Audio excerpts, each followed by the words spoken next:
Hola, buenas tardes. Este es el primer curso de diplomado en Psicología Criminal y Sistemas Penitenciarios. Bienvenidos a esta segunda sesión de videoconferencia.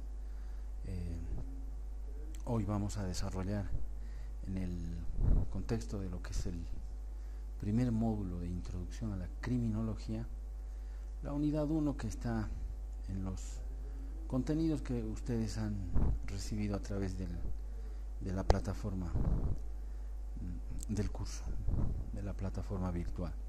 La unidad 1 referente a lo que es la psicología de la conducta delictiva y criminal, ¿no? Y yo soy Víctor Zelaya. Un saludo nuevamente a todos los que están participando de este curso y bueno, vamos adelante con lo que nos interesa. Vamos a desarrollar modelos teóricos que de alguna manera tratan de explicar el comportamiento criminal. Desde el punto de vista teórico, en el panorama criminológico, ¿no?, a lo largo de la evolución de la criminología como ciencia, se han perfilado tres orientaciones que son o que están relativamente definidas, ¿no? Las orientaciones biológicas, las orientaciones psicológicas y las orientaciones sociológicas. Recordemos en un periodo previo a la etapa científica, la etapa del positivismo criminológico, había una escuela, la escuela clásica, la escuela antigua, que solamente consideraba que el delito era el resultado de la libre elección de la persona, en cuanto se sabedora de la distinción entre el bien y el mal, debido al libre albedrío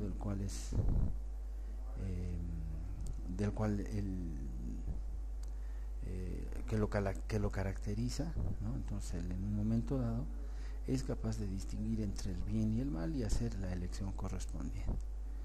Entonces, en función de eso se aplicaban sanciones, se aplicaban penas que eran de carácter se procuraba la retribución, ¿no? El ojo por ojo, diente por diente era una de las leyes que imperaban, y la retribución muchas veces no era proporcional, ¿no?, con el acto delictivo cometido. En esa época de lo que es la criminología, no se consideraba en su estudio al delincuente, sino solamente al hecho como tal, y se lo castigaba independientemente de cualquier situación. Estos son los tres evangelistas de la escuela positivista, del positivismo criminológico. César Lombroso, ¿no?, médico, es uno de los exponentes de lo que es la antropología criminal. También establece las bases psicológicas de lo que es el comportamiento criminal, y los juristas Enrico Ferri y Rafael Garófalo enfocan el tema del delincuente desde un punto de vista social y ambiental, ¿no? Entonces, las orientaciones biológicas explican el comportamiento delictivo, tratan de explicar, ¿no?, intentan explicar el comportamiento delictivo como la consecuencia de una patología, de una enfermedad, ¿no?, que tiene una base orgánica, como consecuencia de una disfunción o de un trastorno, ¿no?, que tienen base orgánica. Entonces, estas figuras ilustran de qué manera se consideraba, ¿no?, que el origen de la delincuencia estaba en un problema orgánico a nivel del cerebro. Esta es una página que corresponde al libro de criminología de José Ingenieros, autor al cual hemos hecho referencia en una sesión anterior, y se puede ver la manera como declara José o Cayetano Santos Godino, el petiso orejudo: me gusta ver trabajar a los bomberos, es lindo ver cómo caen, ¿no?, en el fuego. Y él ha sido el responsable de 7 incendios provocados en la ciudad de Buenos Aires cuando apenas era un adolescente. En una etapa muy muy precoz de su vida, él había sido el responsable también de cinco niños, ¿no? De la muerte de 5 niños. Las orientaciones psicológicas tratan, ¿no? Intentan explicar el comportamiento delictivo en función de procesos psíquicos que son anormales, ¿no? Entonces aquí hablamos de lo que es la psicopatología. La psicopatología que contempla el estudio de los signos, de los síntomas que son la expresión de los procesos o de los problemas de salud mental, de los trastornos mentales, ¿no? Se trata o se intenta explicar el comportamiento delictivo en función del origen en un mundo anímico del hombre, ¿no? Desde el punto de vista psicológico, ¿no? O en las vivencias que están allá sepultadas en el subconsciente, ¿no? Que de acuerdo a la escuela del psicoanálisis se puede acceder a través de la introspección, a través de los métodos, ¿no? Que utiliza el psicoanálisis, la libre asociación o la interpretación de los sueños, etc., ¿no? Entonces estas orientaciones psicológicas, ¿no? Tienen una forma propia de explicar el comportamiento de los delincuentes, ¿no? Las orientaciones sociológicas, ¿no? Contemplan el hecho delictivo como un fenómeno social, ¿no? Es el medio que de alguna manera condiciona, ¿no? La presencia de los comportamientos criminales. Entonces, en su análisis, en el análisis del fenómeno social, ¿no? Que es el que representa el hecho delictivo, se utilizan marcos teóricos, ¿no? Un marco ecológico que tiene que ver con el sitio, un marco de interacción que tiene que ver con los comportamientos aprendidos, marcos que son estructurales y funcionales, ¿no? Etcétera, están referidos indudablemente a la interacción en el medio en el que vive el que comete delitos, ¿no? Los modelos biologicistas, ¿no? Ahora los vamos a desarrollar no extensamente, ¿no? Porque en homenaje a la brevedad no podríamos extendernos, pero sí es importante tener en cuenta que hay modelos biologistas o biologicistas, ¿no? Que tienen un punto de partida en el principio positivista de la diversidad, ¿no? Cuya premisa es que los hombres delincuentes son distintos de los que no son delincuentes. Entonces, en esa diferencia es que reside la explicación del comportamiento delictivo. Vemos en la figura a César Lombroso, que es el padre de la criminología en Italia, que es uno de los 3 exponentes de lo que es el positivismo criminológico, ¿no? Y tiene o ha tenido hasta ahora una gran influencia, ¿no? En lo que es las escuelas criminológicas. Como ven ustedes en la figura, ¿no? Los modelos biologicistas tienen una característica común, ¿no?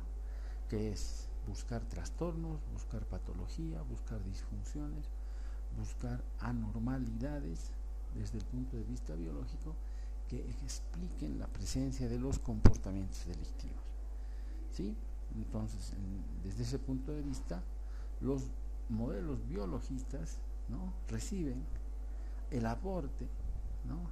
Y participan también en el área de investigaciones que evidentemente tienen una orientación de tipo biológico, ¿no?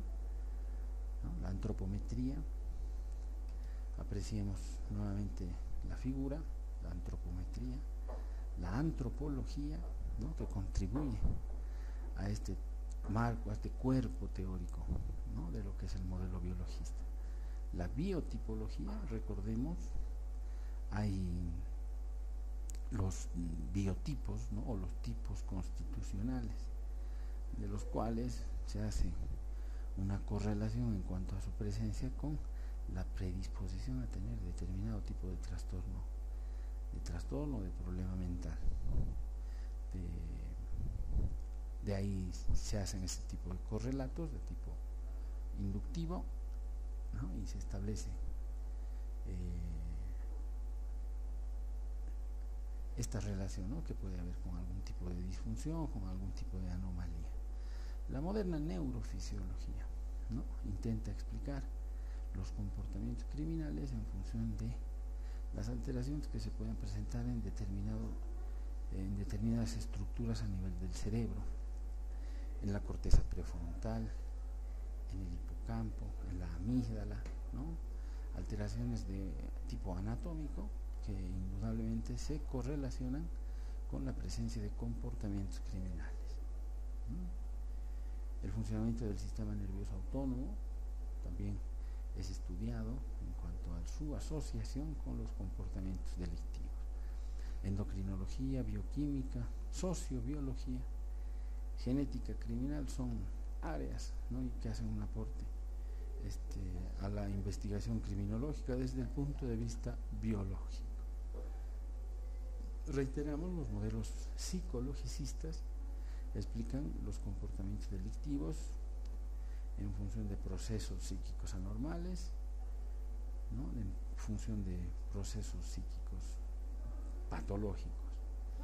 Entonces, dentro de estos hay los modelos psicodinámicos, que están basados en lo que es el psicoanálisis criminal, los modelos psiquiátricos, que tienen una relación con lo que son los signos y síntomas de los trastornos mentales, que se consideran dentro del estudio de la psicopatología, y modelos psicológicos, ¿no? Que son los que nos interesan a nosotros, que tienen un asidero científico en lo que es la psicología empírica.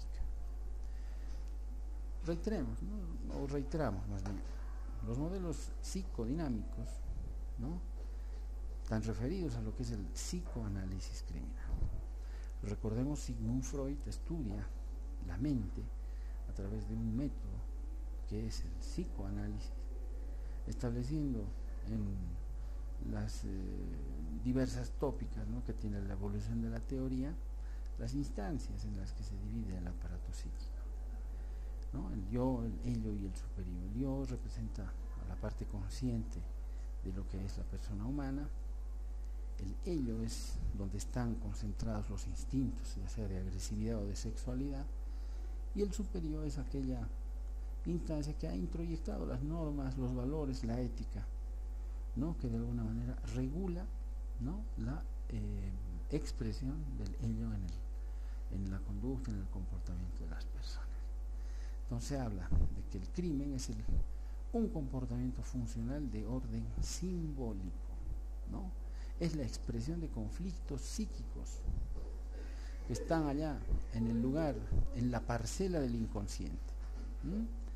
Entonces, recordemos, el acceso que uno puede tener a los contenidos de la parte inconsciente de nuestro aparato psíquico, se hacen, ¿no? Utilizando la metodología propia de la escuela psicoanalítica, ¿no? Ahora, la deficiente formación, la deficiente estructuración del superior también tiene que ver, ¿no? Con la irrupción de comportamientos agresivos, de comportamientos que tienen o que se equiparan a la criminalidad.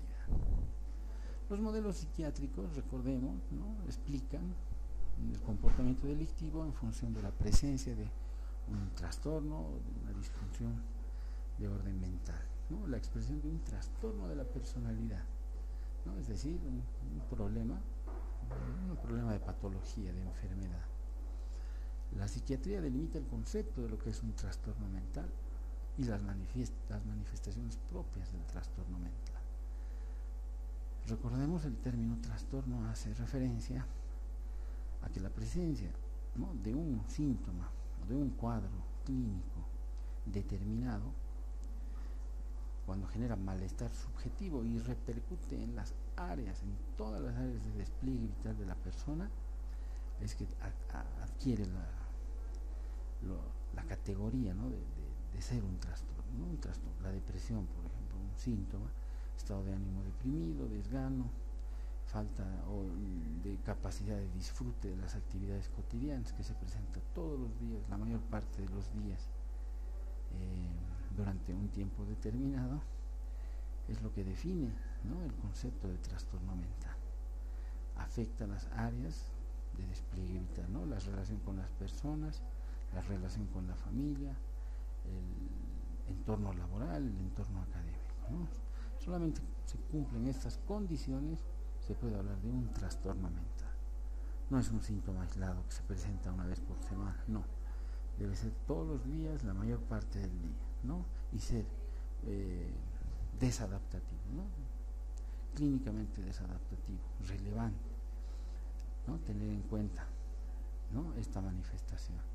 La correlación que pueden haber con determinadas manifestaciones delictivas en función de los signos y síntomas de las enfermedades mentales, ¿no? Los modelos psicológicos, en este caso, ¿no? Las teorías que salen en el ámbito de la psicología criminal, que es el área que a nosotros nos interesa ahora abordar. La psicología como tal aborda el comportamiento criminal como si fuera cualquier otro comportamiento humano.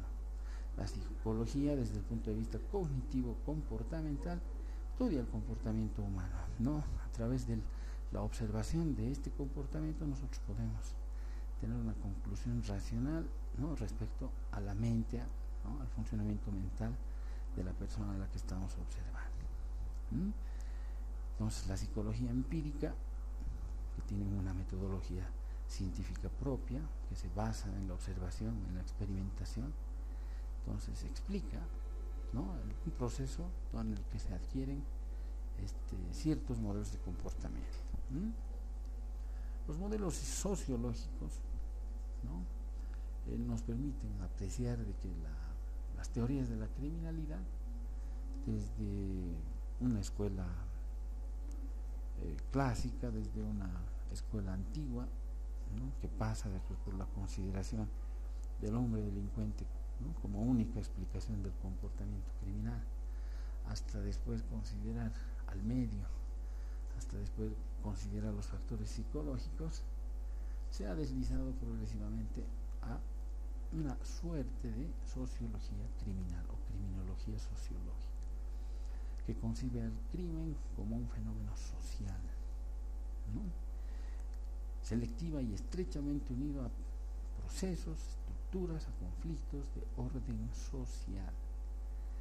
¿Sí? Entonces, de esa manera es que se encara el estudio del crimen como tal, ¿no? Con el advenimiento, ¿no? De estos modelos sociológicos. Entonces, dentro de los modelos psicológicos, ¿no? Dentro de lo que es la psicología empírica y las teorías que, ¿no? surgen en el ámbito de la psicología criminal, nosotros vamos a referirnos a la psicología empírica, ¿no? Que es la que intenta explicar los procesos de adquisición de modelos de conducta, ¿no? De acuerdo a la psicología en general, ¿no? Bajo la influencia del positivismo de la criminología, pues estudia lo que es la personalidad criminal. El modelo psicodinámico, ¿no? Afirma que lo que determina, ¿no? Por último, el comportamiento criminal son motivaciones, tendencias, impulsos, que, ¿no? indudablemente tienen que ver o que operan por debajo de lo que es el nivel de la conciencia, ¿no? O de la instancia consciente del aparato psíquico del psicoanálisis. Vean, estas figuras ilustran lo que es el conductismo, una escuela psicológica que ha tenido un auge allá en el siglo pasado, a finales. Entonces, supone el desplazamiento de influencias que son externas, ¿no? Los estímulos que de alguna manera condicionan los comportamientos, los refuerzos que tienen también que ver con la presencia o ausencia de determinado comportamiento. Y a lo largo de la evolución, ¿no? Aparecen teorías que son sociales, conductuales, que destacan el aprendizaje observacional, el aprendizaje, ¿no? Por la observación de modelos, ¿no? Que es una manera también de explicar el comportamiento criminal. La psicología empírica entonces explica la conducta desde un punto de vista psicobiológico, ¿sí? La concepción biológica de la psicología empírica explica la conducta. Y desde un marco social se explica el aprendizaje social de determinados comportamientos. Por lo cual entonces se relaciona el comportamiento criminal como el producto del aprendizaje social.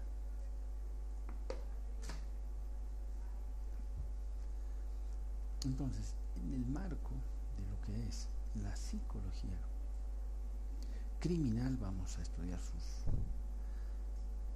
marcos, sus cuerpos teóricos. Vamos a referirnos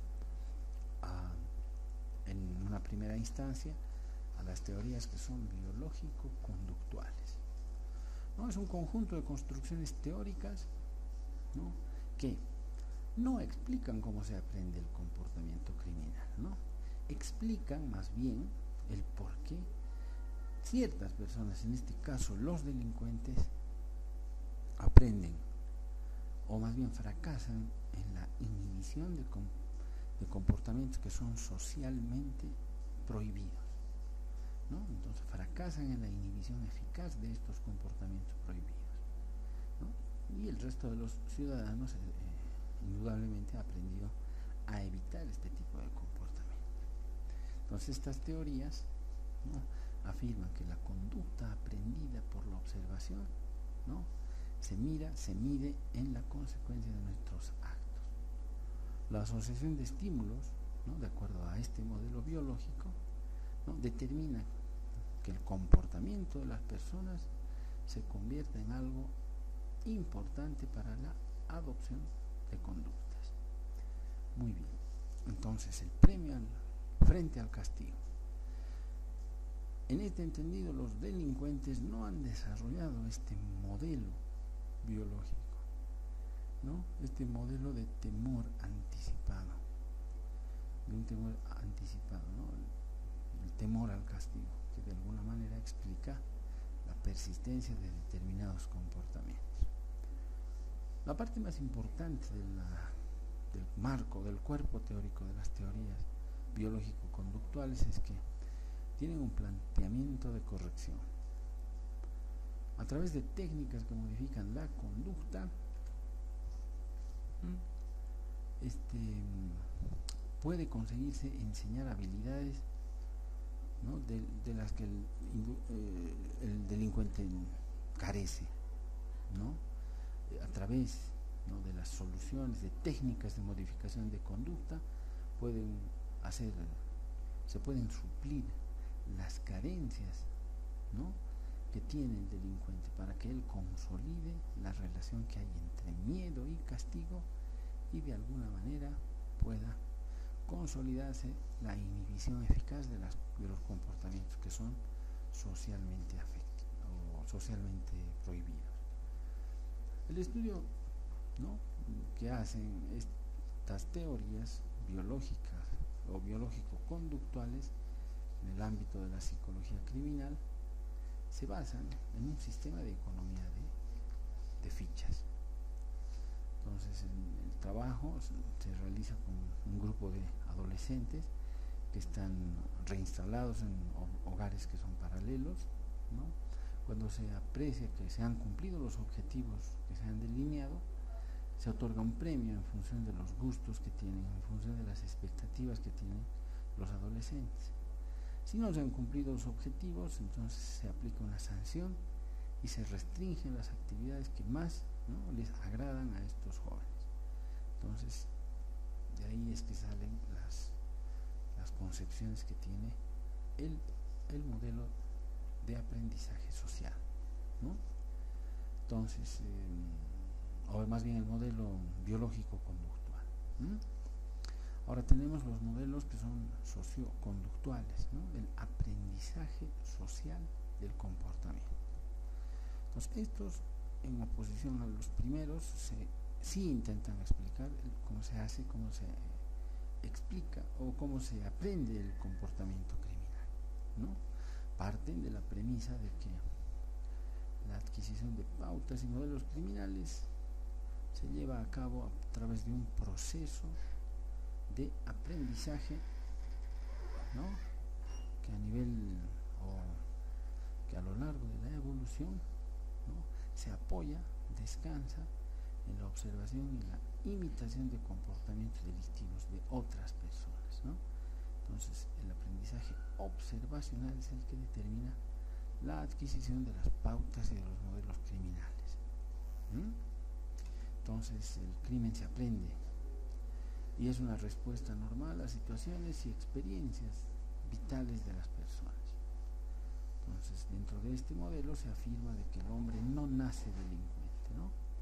Sino de que en el marco de la evolución aprende a ser delincuente a través de la interacción que se establece con los demás en función de lo que se llama aprendizaje observacional, ¿no? Si bien los factores biológicos y los factores psicológicos pueden predisponer la activación definitiva de las tendencias criminales, se da en el entorno social, el entorno ambiental. ¿Sí? Entonces, a través de la biología, a través de la psicología, no se explica, ¿no?, en exclusiva cuál es el origen del comportamiento delictivo, ¿no? El aprendizaje vicario y observacional es por imitación, ¿no? Recordemos la palabra vicario, ¿no? Tiene una connotación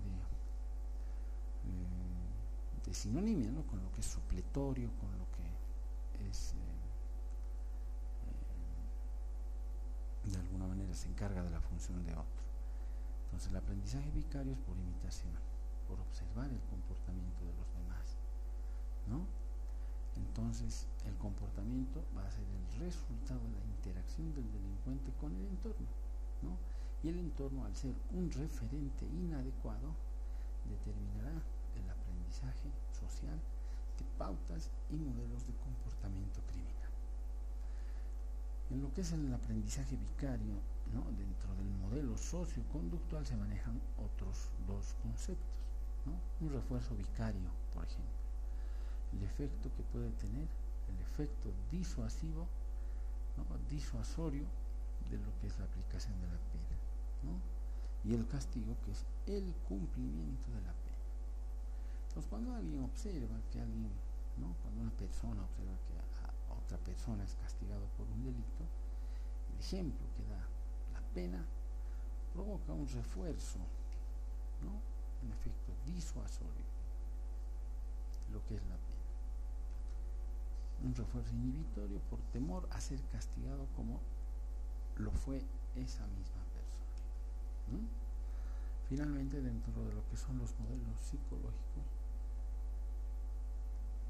¿no?, las teorías que surgen en el ámbito de la psicología criminal, tenemos que existe la teoría cognitiva del desarrollo moral, ¿no?, que atribuye que el comportamiento criminal no es debido al defectuoso condicionamiento en cuanto al proceso de socialización, ¿no?, tampoco el aprendizaje de pautas delictivas, de comportamientos delictivos, sino más bien se debe a ciertos procesos cognitivos: el modo de percibir el mundo, el propio contexto subjetivo de la persona criminal, el grado de desarrollo y evolución de la moralidad, las normas y valores que tiene introyectados y otras variables cognitivas que se pueden estudiar en lo que es la personalidad del delincuente.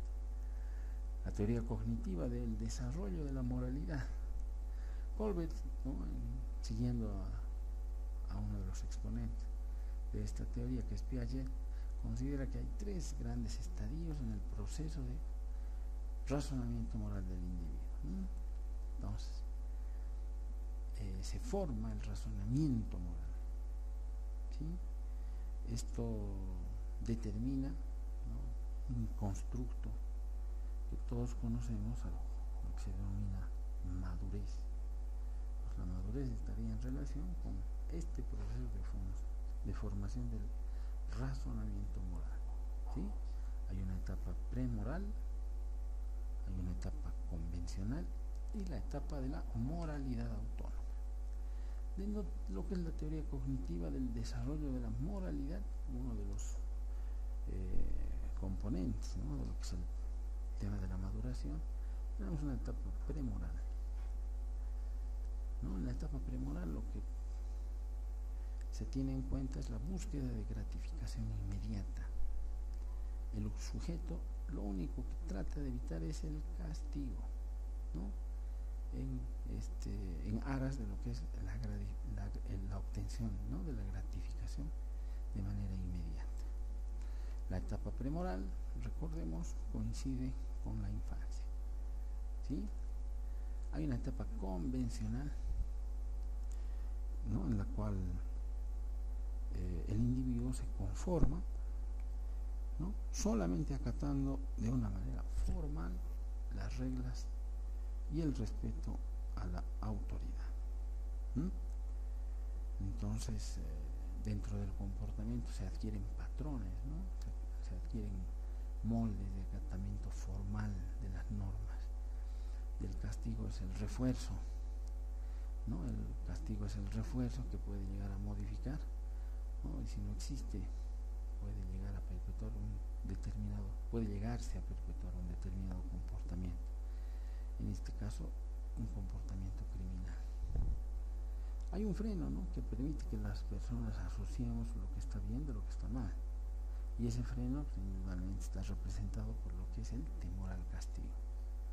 Entonces, los patrones de acatamiento formal de normas, ¿no? Se afianzan, ¿no? En los conceptos de lo que puede estar o no permitido. En la etapa de moralidad autónoma, ¿no? Se caracteriza por el profundo respeto que hay a las opiniones y los derechos de los semejantes, ¿no? Con el profundo respeto que hay a los principios morales universales. Cabalmente se dice que la culminación de la conciencia y la adquisición de determinados valores hacen a lo que es la madurez, ¿no? Lo que es la convicción interna de la madurez. Entonces, nuestro actuar se da de una manera coherente a un cuerpo de valores, a un cuerpo de normas que tenemos incorporados.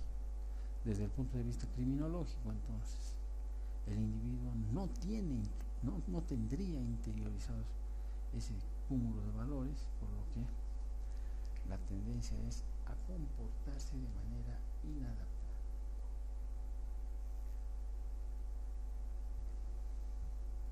Finalmente, consideramos, ¿no?, de que dentro del contexto de lo que es la teoría cognitiva del desarrollo moral, este mismo autor, Colbert, clasifica a los delincuentes, ¿no?, y a las personas no delincuentes en función del grado que tienen de la evolución moral. Entonces, hay diferencias significativas entre delincuentes y no delincuentes, ¿no? Los delincuentes tendrían un grado de evolución moral mucho más bajo, ¿sí? Bueno, hemos dividido la unidad 2 en una primera parte con la que hemos terminado hoy, y una segunda parte en la que vamos a considerar los principales, ¿no?, los paradigmas importantes dentro de lo que es la psicología criminal actual, para terminar con este tema, ¿sí? Yo los invito entonces a la siguiente conferencia, que tendrá características diferentes.